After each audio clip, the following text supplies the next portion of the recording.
Oke, bismillahirrahmanirrahim. Assalamualaikum warahmatullahi wabarakatuh. Perkenalkan, saya Wisnu Wirandi. Pada kesempatan ini saya akan berbagi materi tentang seni budaya, khususnya untuk kelas 10 SMA atau SMK sederajat. Sekarang akan saya sharingkan materi untuk bab 1, khususnya seni rupa 2 dimensi dan 3 dimensi. Ini materi pada bab 1 kelas 10 SMA SMK sederajat. Materi ini akan saya bagi menjadi beberapa bagian, di mana materi pertama ini untuk khusus membahas tentang aliran-aliran seni lukis begitu. Baik, kita mulai saja. Nah, modul bagian 1 ini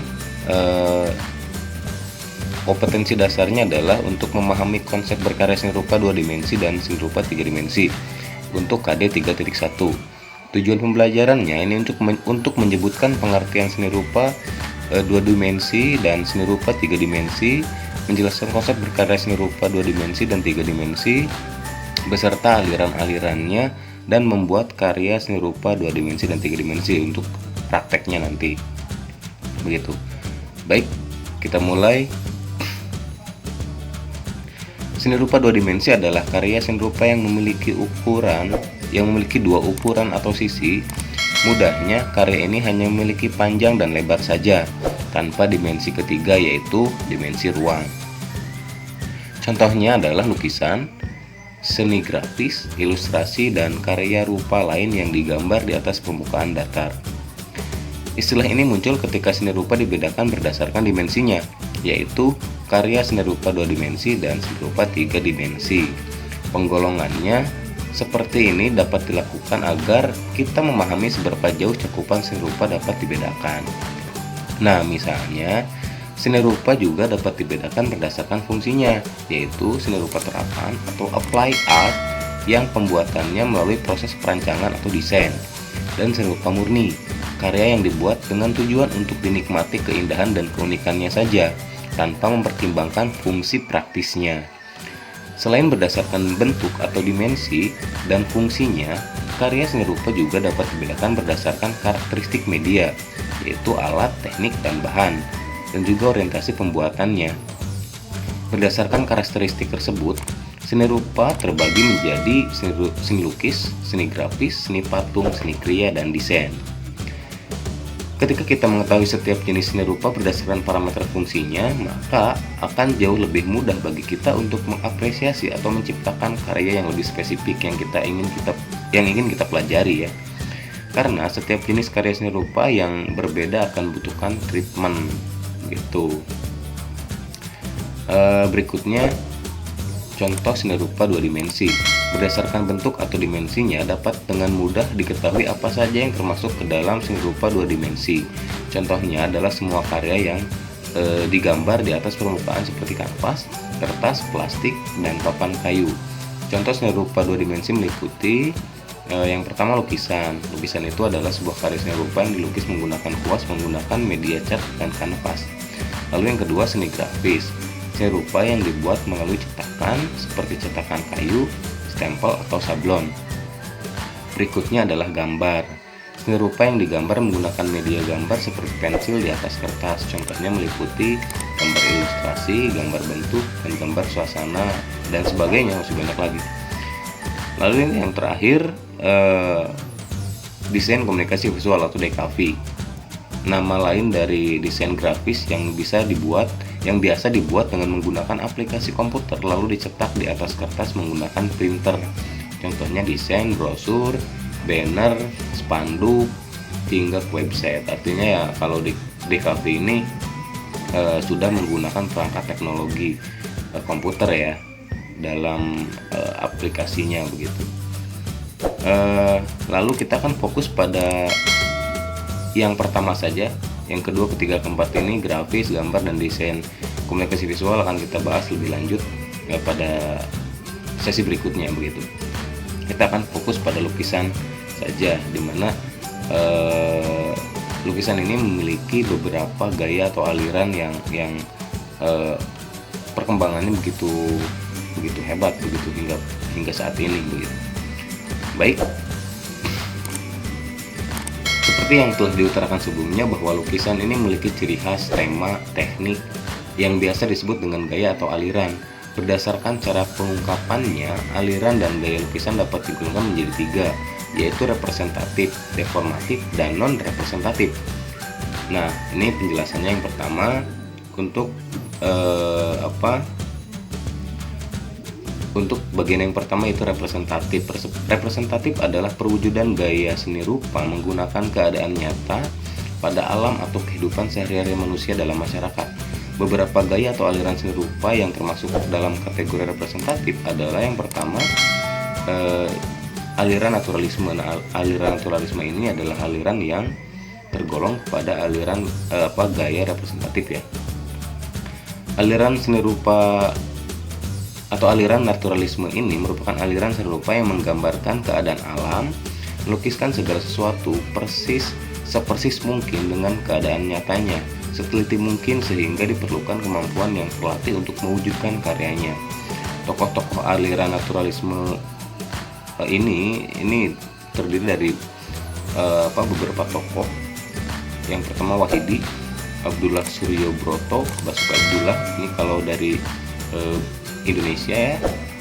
Lalu Mas Pringadi, Rubens, John Constable, Thomas Cole, dan William Bliss Baker, ini dari luar negeri begitu.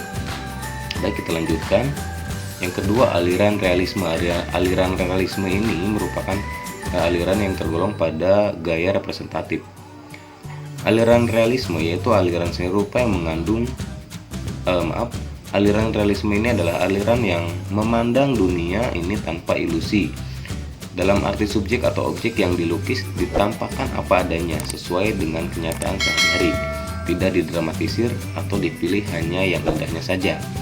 Ini tokohnya Wardoyo, Trubus, Tarmiji, Durlow, Gustav Courbet, John Francois Millet,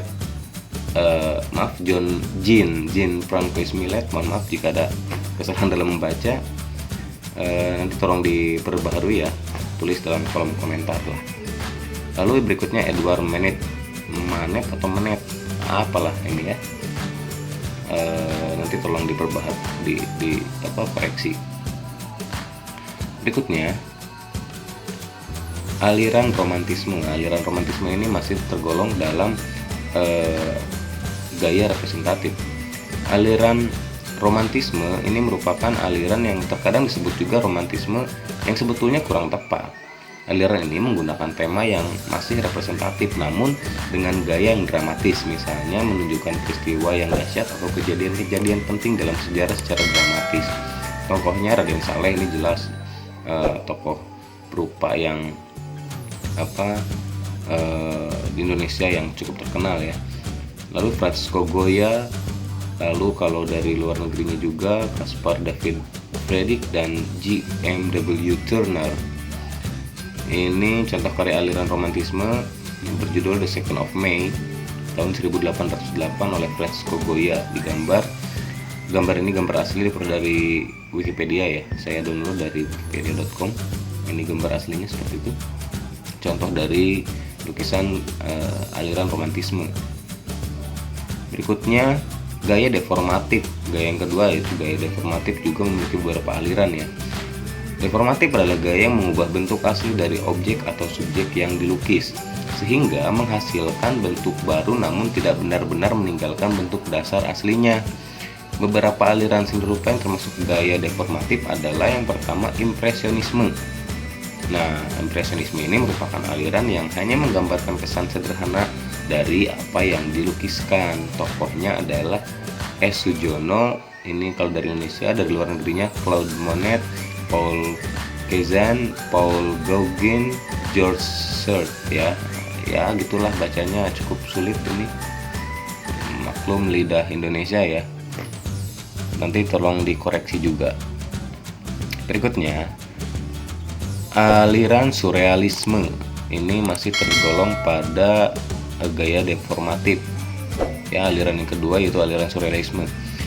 adalah aliran seni rupa yang mengubah sesuatu yang nyata menjadi tampak tidak nyata, seperti menggambarkan manusia yang melayang sehingga gambar yang terdapat dalam lukisan tampak seperti pada mimpi. Tokohnya Salvador Dali, Rene Magritte, Frida Kahlo. Ini dari luar negeri semua ya. Ini contoh gambarnya seperti ini. Baik, berikutnya aliran kubisme, masih tergolong pada gaya deformatif. Aliran kubisme ini merupakan aliran seni rupa yang menyederhanakan objek nyata menjadi kekubus-kubusan atau sebidang segi empat atau objek geometris lainnya lah ya. Tokohnya Pablo Picasso, George Braque, Joan Gris gitu. Ini contoh gambarnya seperti ini. Bahkan sekarang banyak perkembangan ya, seperti yang saya gunakan di background PowerPoint ini juga salah satu contoh gaya yang menggunakan aliran kubisme yang modernisme ya gitu. Berikutnya ekspresionisme. Aliran ekspresionisme ini merupakan juga salah satu aliran yang terdapat pada gaya deformatif gitu. Ekspresionisme ini merupakan aliran serupa yang menonjolkan ungkapan dari dalam jiwa. Ekspresionisme ini lebih mementingkan ekspresi individu seniman dibandingkan dengan peniruan alam. Tokohnya Apandi, kalau dari luarnya Edvard Munch dan Ernest Ludwig Kirchner. Ini contoh gambarnya seperti ini. The Scream judulnya ya. Ini karya Edvard Munch tahun 1893 sampai 1910. Berikutnya aliran atau gaya yang terakhir, gaya representatif. Gaya non representatif ya. Non representatif ini adalah gaya yang tidak merepresentasikan sesuatu, yang merupakan kebalikan dari representatif. Bentuk dasar dari gaya ini sudah meninggalkan bentuk aslinya atau tidak menirukan alam sama sekali. Lukisan hanya diisi oleh bentuk-bentuk geometri sederhana, kumpulan garis, atau hanya berupa blok-blok warna yang terbebas dari bentuk alam seperti potret wajah manusia, pemandangan, dan sebagainya. Ini juga memiliki beberapa aliran. Yang pertama, abstrak ekspresionisme, aliran dari gaya non-representatif, aliran yang menggunakan ekspresi spontan untuk menciptakan karya yang abstrak. Pelukis abstrak ekspresionisme ini menumpahkan cat langsung ke kanvas, mencipratkan cat dengan tongkat dan sebagainya. Ini digambarnya contoh seperti ini, abstrak ya, acak-acakan seperti ini. Tokohnya Jack Pollock, Willem de Kooning, Mark Rothko, Helen Franz Kenthaler, Clifford Steele, itulah nama-nama luar negeri ya. Berikutnya masih termasuk dalam gaya non representatif. Ini aliran formalisme, aliran yang hanya menggunakan bentuk-bentuk dasar geometris seperti segi empat, persegi panjang, segitiga, atau hanya garis. Lalu tokohnya adalah Jasper Johns dan James McNeill Whistler. Itulah, ini gambar seperti ini. Contoh aliran abstrak formalisme, Blue, Green, and Brown judulnya. Ini oleh Mark Rothko, gambar dari saya ambil dari websitenya sendiri. Begitu. Oke, itu materi yang saya sampaikan ya. Berikutnya ini kita dapat diskusikan supaya bisa kita berkomunikasi. Silahkan tulis di kolom komentar pertanyaannya, apa yang dapat kawan-kawan ketahui tentang seni rupa dua dimensi. Lalu yang kedua, menurut kawan-kawan, mengapa seni lukis harus digolongkan menjadi 3 golongan seperti representatif, deformatif, dan non representatif, dengan masing-masing golongan memiliki alirannya tersendiri? Mengapa ya? Kita diskusikan. Silahkan di kolom komentar pertanyaan ini. Jika dirasa bermanfaat, klik tombol subscribe-nya, like, dan tekan tombol loncengnya. Oke, terima kasih banyak. Assalamualaikum warahmatullahi wabarakatuh. Salam budaya.